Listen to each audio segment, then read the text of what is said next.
I mean, I'd rather live with Mom than with you. It was a quiet Friday night, just as the clock struck midnight. My husband, James, was engrossed in an online game in the living room while I was sitting at the dining table, working on some tasks I'd brought home. When James casually mentioned living separately, as if he were discussing the weather, I was stunned. Why? I asked, needing to understand his reasoning, especially since our marriage had been struggling lately. My name is Madison, I reminded myself. It was midnight on my 35th birthday, and I was in the middle of fertility treatments. James's sudden announcement felt like a bombshell, a cruel, unexpected birthday gift that left me completely speechless. Without taking his eyes off the game, James said, "You're 35 now, right? Even if you do get pregnant, it would be a high-risk pregnancy. I've given up on having kids with you. That's why I'm moving in with my mom." What? That doesn't make any sense. I shot back, baffled by the disconnect between giving up on children and his decision to live with his mother. James and I had gotten married the year before last. We initially planned to enjoy some time as newlyweds, but James was eager to start a family. As the youngest of three brothers, with each of his older brothers already married and having 3 kids each, James was often told by them that it's best to have children while you're young and energetic. Encouraged by this advice, we laughed it off and enthusiastically tried to start our own family, but a year passed without any success. At one point, James snapped, "You need to get this checked out." "Check what?" I asked, confused. "Find out why we're not having kids. There must be something wrong with you," he shouted. I was infuriated by his assumption, but I still went to see a gynecologist, just to be sure. To my dismay, the test revealed that I indeed had issues making conception difficult. The diagnosis was a shock. I had no symptoms and it was completely unexpected. Dr. Thompson explained, "It's challenging, but not impossible for you to conceive naturally." However, sharing this news with James felt overwhelming. That evening, I tried to explain the situation calmly over dinner. James's reaction was triumphant, as if he had been proven right. "I knew it was you," he said with a smug tone. "But I can still get pregnant," I stammered, trying to defend myself. James glared at me with a cold expression. "No, it hasn't happened yet, so it's not going to," he declared, jumping to conclusions. I felt my anger rise. "For all we know, you could be the one with the problem," I retorted, raising my voice. James shouted back, "Madison, the results are clear, yet you still try to blame me. Unbelievable." In a fit of rage, he slammed his hands on the table, causing me to flinch. "You're just a failure who can't have kids," he spat before storming off to the bedroom. James's harsh words left me in tears as I cleaned up the dishes alone. I told myself that he was just shocked and lashed out in the heat of the moment. If we could just have a child, I believed we could be a happy couple again. Determined to win back his heart, I started going to the gynecologist regularly and learning more about our situation. My anxiety grew, and even on the days most likely for conception, we had no success. I became obsessed with the idea of getting pregnant. One morning, I cautiously suggested, "Let's try tonight, please." He responded with disdain, "Isn't it embarrassing to bring up such a topic first thing in the morning?" I blushed, feeling awkward. Though it felt uncomfortable, such discussions should be natural between spouses. Trying to keep my tone gentle, I continued, "You want children too, right?" But James coldly replied, "Honestly, I don't even want kids. They're too expensive. I only considered it because my brothers said a man isn't truly an adult until he has a wife and kids. But now, with this excuse from you, I couldn't care less." From then on, whenever I tried to initiate anything, James would refuse, claiming he was too busy or too tired. I was also exhausted from work, and the repeated rejections were a blow to my pride. Lately, James had become absorbed in online gaming, staying up late into the night. As a result, we hardly talked, let alone had any intimacy. It felt like James had lost interest not only in having children but in me as well. Despite everything, I continued to visit the gynecologist. I was taken aback by the sheer number of couples at the fertility clinic. The place was always bustling, and even with an appointment, a 2 to 3 hour wait was common. It was somewhat comforting to see so many couples facing the same struggles, all doing their best. Occasionally, I'd see couples leaving the doctor's office with tears of joy streaming down their faces. The wives, with still flat bellies, would gently touch their stomachs while their husbands walked closely beside them. I envied them deeply. I wanted a child too, hoping it would restore James's love and bring me happiness. I clung to the fragile hope that having a child would mend things. But I hit a roadblock when I learned that advancing to further treatments would require James to undergo tests. It might now be impossible. The walk back from the clinic always left me feeling desolate and on the verge of tears. As I stepped onto the main street, I noticed an elderly woman in flamboyant attire catching my eye. Her thick makeup and brightly colored dress were almost overwhelming. Though I couldn't recall knowing anyone like her, she had an oddly familiar presence that momentarily distracted me from my tears. Could that be my mother-in-law? I wondered, staring in disbelief. Even though we live in the same city, we rarely cross paths, so she looked completely different from what I remembered. But the distinctive mole on her cheek was unmistakable. My mother-in-law was supposed to be a modestly dressed, typical grandmother, so her radical change in appearance was shocking. I quickly blended into the crowd, trying to avoid her notice.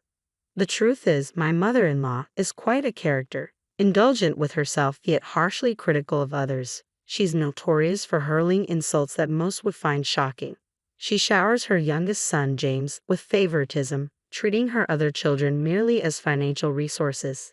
Even her other sons detest her. When my father-in-law was dying of cancer last year, there was talk of her moving in with one of her sons, but both the eldest and the second son firmly refused. We expected the request might come our way, but she announced she would live alone while she was still healthy, possibly out of spite or simply due to her nature. After my father-in-law's passing, she made a scene, accusing everyone of being ungrateful for stealing an old woman's retirement money and took all his inheritance without sharing it. Despite attempts by my brothers-in-law and James to divide it legally, she refused to budge, and no one could prevail against her. She told me, "I have no interest in getting along with you, so don't come to my house," she said. Despite her usual clashes with my sisters-in-law, this interaction was relatively peaceful. She didn't notice me that day and soon disappeared into a store. Her presence in that shop was so unlike the mother-in-law, I knew that I found myself staring at the store sign in disbelief. That night, I considered telling James about his mother's unusual behavior but decided against it. She was an adult, and with my father-in-law gone, she was on her own. It wasn't my place to comment on her personal choices. After that, I saw her a few more times but chose to ignore it. Months went by, and as my birthday approached, James brought up the idea of moving out. I asked him, "Is there someone else you're interested in?" I wondered if his talk about his mother was just an excuse and if he was planning to remarry. But given that he spent most of his days gaming at home, it didn't seem like he was seeing anyone. I almost laughed at my own cold reasoning. James replied, "Well, there's a girl in my gaming group I kind of like, but it's just online. For all I know, she could be a guy pretending to be a girl." His response only made the situation seem more absurd. If he could make rational judgments about his online interests, why was he suddenly talking about moving out? It made no sense to me. James simply repeated, "I just want to live with my mom more than I want to live with you." I couldn't understand why James would prefer living with his mother instead of staying with me. "So, have you come to dislike me and lost your love for me?" I asked, my heart itching just to voice the question. It felt as though he no longer needed me, a wife who couldn't bear children. I braced myself for his response, trying to hold back my sadness. "Not really." "What?" James's nonchalant reply caught me off guard. "Like I said before, I don't care about having kids anymore. What we need is a different financial strategy." "Financial strategy?" I repeated, puzzled by his unexpected words. James nodded with a calm demeanor. "Yeah, it's about my mom's inheritance," he said, his tone serious. I was confused, struggling to see the connection. My brothers are greedy. They'll use any excuse, like having more kids, to claim a larger share of mom's inheritance. I won't let that happen. I was stunned by his blatant admission but kept my thoughts to myself. "But your mother is in great health. Isn't it premature to be discussing inheritance?" "That's exactly the point. She dislikes you but favors me. Living with her now could give me an advantage in the inheritance. Plus, there's a substantial fortune my dad left her. We could live comfortably without working hard. We don't have children to look after us in our old age, so we'll need the money." James explained with a dismissive tone, but I was horrified by the implications. "So, you wanted children because you needed them to care for you in your old age. And now that's not an option. You're aiming for a bigger share of your mother's inheritance." I hoped my assumption was wrong as I sought confirmation from James, but his response confirmed my worst fears. "Exactly. Children are supposed to look after their parents. By living with my mom now, I might even secure the entire inheritance, James said, showing his strong allegiance to his mother and lack of intention to be fair. I remained silent, feeling the depth of his familial ties. James continued, "When mom passes away, I'll move back in with you. You may not be able to have kids, but you're good at housework and bringing a decent salary. You're useful as a housekeeper." "Understood. Let's get a divorce," I blurted out, my frustration overriding James's words. Who would agree to such terms? To live separately and then reunite later was an insult. I knew James, the pampered youngest son, had his flaws. But this selfish scheme was beyond forgiveness. I realized that staying with him would never bring me happiness. And at that moment, my love for James completely vanished. "Let's get a lawyer to divide our assets and finalize the divorce." Divorce? I never mentioned anything about divorcing. Just living separately is fine. Hiring a lawyer seems excessive, James said, suddenly flustered but seeming to reconsider. "No, you'll be better off as a single man too. I won't be satisfied unless everything is divided fairly and legally. Plus, having a third party involved will prevent any lingering issues, right?" James smirked. "Maybe you're right. If I get a large portion of mom's inheritance, I'll be set for the future and can remarry. Just don't regret this." "Don't count your chickens before they hatch. Make sure you have no regrets," I replied. The next day, I contacted a lawyer recommended by a divorced friend and arranged a consultation. I also informed the landlord that only James would be moving out and organized a moving company. While making these arrangements, I overheard James on the phone with his mother saying, "I want to live with you and take care of you." I was astonished that he had proposed moving out before even discussing it with her. According to James, his mother was excited about the arrangement and had a few requests. As a result, the divorce preparations proceeded surprisingly smoothly. Originally, the assets were to be split evenly, but my skilled lawyer negotiated a better deal for me, securing 70% of the assets, including compensation. Given James's selfish reasons for our divorce, I decided not to hold back and claimed what I was entitled to. 3 days after our divorce was finalized, James returned to his family home. I was relaxing in my apartment when my phone rang. It was James and his voice was frantic. "Help me please, let's get married again. There's no inheritance. Mom spent it all on strippers. She's broke and deep in debt, and even the house is mortgaged." "Well, that's unfortunate. Your mom was really into those strip clubs," I said, struggling to suppress a chuckle. Just days earlier, I had seen my former mother-in-law heading into a strip club. Curious, I had checked the price list and was shocked by the figures. She had been frequenting the place for some time, clearly spending a fortune. With James becoming obsessed with online gaming and neglecting visits, she had fallen for a stripper and squandered not only my father-in-law's inheritance but also her own retirement savings, accumulating significant debt in the process. "Why didn't you tell me if you knew?" James demanded. "I don't criticize personal hobbies. I never stopped you from gaming, did I?" I shot back. James hesitated, then tried to shift the topic. "She's asking me to take out loans in my name, but that's not feasible. Could you give me the money from our property division? If we get back together, it's both of our money, right?" "Absolutely not." "Why not? You still care about me, don't you?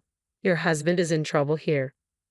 "I did love you when we were married, but when you suggested moving out, any affection I have for you vanished completely, especially now when it's clear you're only after money. There's no chance we're getting back together."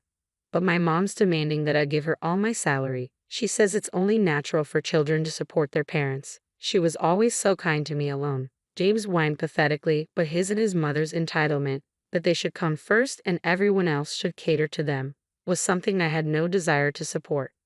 "We're divorced now. We're strangers. Your family's problems are yours to deal with," I replied firmly before hanging up and blocking his number.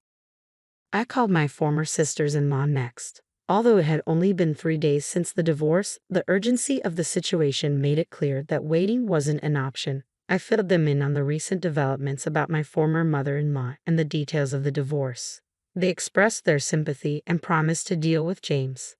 Soon after, my former brothers-in-law stormed into the family home, creating quite a scene. I heard about the commotion from one of my former sisters-in-law. After James' call, I decided to change the locks on my apartment for safety and made up my mind to move out. It felt like a complete break from the past. While searching for a new place, I discovered that the family home was up for sale. Though I could have inquired about James and his mother, I chose to focus on moving forward. I was ready to leave the past behind and start fresh. I'm now considering a pet-friendly apartment where I can enjoy a leisurely life with a cute cat.